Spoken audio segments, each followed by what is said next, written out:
शदीद खोट आहे हुन छा छा मक़सदु आहे जॾहिं मथे दरिया में था बोध वारी सूरत हाल 12 साल के जेको आहे उन में पाणी कोन्हे थो। पहिरीं ॻाल्हि इहा त दरिया में काई ॿोॾि जी सूरत हाल कोन्हे। हिन वक़्तु बि सिंध जेको आहे 23% जी शार्टेज ते कोटली बि अञा 23 खां 26% जी शार्टेज ते थो हले। दरिया पंहिंजो पेट बि अञा न भरे सघिया, ॿोॾि जी काई सूरत हाल न आहे ऐं पाणी बहितर थियणु शुरू थियो आहे। मां लास्ट प्रेस कॉन्फ्रेंस कई त गुज़िरियल जुमे खां पाणी बहितर बैराजनि ते थियणु शुरू थियो आहे। कोटली में हाणे वञी चाढ़ थियणु शुरू थियो आहे, सो बि अञा 1002 हुते चढ़ियो, हुते अञा ऐं वारह में अॼु जेको आहे 13 करायो अथसि। पाणी जी जेका सीज़न आहे उहा सॼी 50 खां 55 ॾींहं सॼो पाणी लेट थियो आहे, सॼो फसल जेके आहिनि उहे लेट थी विया आहिनि। तंहिंजे करे आहिस्ता आहिस्ता जेका आहे मथां खां आबादी अचे थी, तंहिंजे करे इहा शार्टेज आहे। इनशाला 10-15 ॾींहंनि में इहा शार्टेज जेका आहे कवर थींदी। वारह तालुको जेको आहे उनजो सोर्स ऑफ इनकम ज़राअत आहे, त हर साल जुलाई जी शुरूआति में जेके रोंबा आहिनि हिते निकिरी वेंदा आहिनि। अॼु जेका जुलाई जी 23 तारीख़ आहे, अॼु ताईं हिन वक़्त ताईं आबादी न थी सघी आहे। माण्हू ॿिजनि जा जेके पाणी आहे उन लाइ परेशान, उहे जटा हणण ते मजबूर आहिनि। गड़ी रेगुलेटर ते 2.5 फुट पाणी हूंदो आहे तॾहिं हिते जी आबादी थींदी आहे। हिन वक़्तु 1 फुट पाणी आहे, त पाणी खोट सबबु जेको आहे त बुख बदहाली बेरो।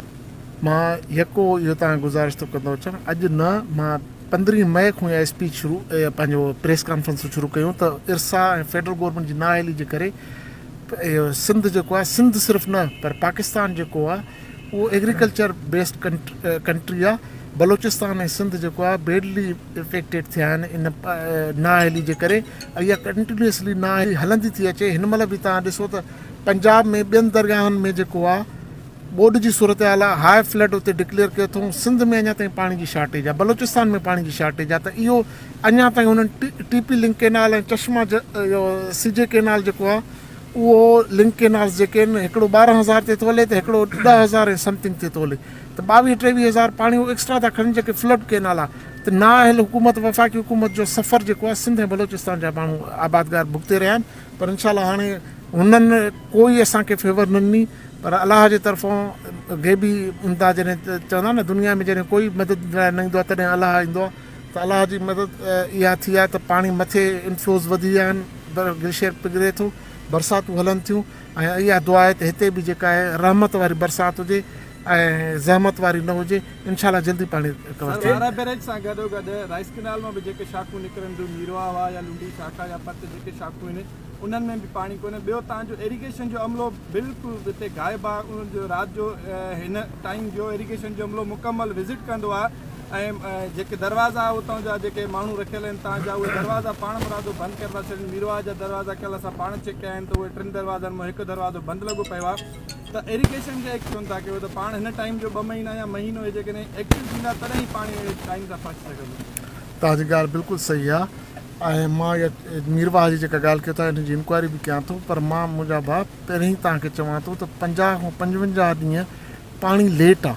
त तव्हां सोचो त जेको लास्ट ईयर असां 20 मई खां ॿिज पोखणु शुरू कयासीं, उहो हिन महिल अॼु 23 जुलाई आहे। 23 जुलाई में हिन महिल तव्हां पाणी चओ था त पीअण लाइ मक़सदु हिते शार्टेज पाणी पीअण जे लाइ बि आहे न। त इहो 50-55 ॾींहं जो जेको कवर आहे उहो जॾहिं कवर कंदासीं, पाणी कवर कंदो त इनशाला। पर असां उन खां अॻु में घणी पंहिंजी हिकमत अमली जे करे अॼु पाणी जेको आहे खीर थर मां बि असां वारे खे ॾियणु शुरू कयो आहे। त इनशाला तमामु जल्द हिते सूरत हाल बहितर, तमामु जल्द सूरत हाल बहितर। कंप्लेन सेल हिकिड़ो रखियो हुयो, कंप्लेन सेल रखियो हुयो त जिते बि पाणी जी चोरी थिए तव्हां मूंखे जेको असांखे इंफॉर्मेशन ॾियो। हिन वक़्तु बि जेको आहे मुंड जा बासर जेके ज़मीदार आहिनि उहे पाणी जे मथां क़ाबिज़ बणियल, उनजा नाजाइज़ वाह या लूल हलनि था पिया, उनजे लाइ तव्हां कहिड़ो मैकेनिज़म जोड़ियो आहे? असां ऑफिसरनि ते उन्हनि ते एक्शन था खणूं, जेके इन्हनि शयुनि ते FIR कटिजनि थियूं ऐं कंटिन्यूसली इहो ऑपरेशन हली रहियो आहे। इनशाला हिनजी बि ऐं ॿियो हिकिड़ी मां ॻाल्हि ॿुधायांव त कुझु असांखे इहो प्रॉब्लम बि थिए थो पाइप कढण में, त उहे जेको असांजो कप आहिनि, वाह जा इहे कपर आहिनि, उन्हनि में एॾो अंदरि थियल आहिनि त असांखे भउ थो थिए त इहो पाइप कढूं, ईअं न त वरी खंडु लॻी वञे। तंहिंजे करे उनखे पोएं पासे ॾो बंदि कयूं था। इहो पर जॾहिं पाणी घटि पोइ त इहो ऑपरेशन कटे साईं जीअं तव्हां पाण चयो त सिंध जे पाणी ते पंजाब सूबो दाड़ो हणी रहियो आहे, त ईअं ई सिंध जा जेके मथियां बासर तक ज़मीनदार आहिनि उहे जेके मथियां तक हेठियां वार जे वाराबरी ते पाणी नथा पहुचणु थियनि, उनजा पंहिंजा दरवाज़ा लॻल आहिनि ऐं गैर क़ानूनी पाणी पीअनि था, उन लाइ तव्हां एक्शन खणंदा? मां हिकिड़ी तव्हां ॻाल्हि ॿुधायां, तव्हां जेको चओ था सिंध में बाअसर, सिंध में सभ खां वधीक बाअसर चेयरमैन बिलावल भुट्टो ज़रदारी आहे, मुराद अली शाह CM आहे, पोइ 3 नंबर इरिगेशन मिनिस्टर, असां टिनिनि जे वाटर कोर्स ते हिन महिल ताईं 37% जी शार्टेज हली रही आहे। ठीकु आहे सर। Thank U sir.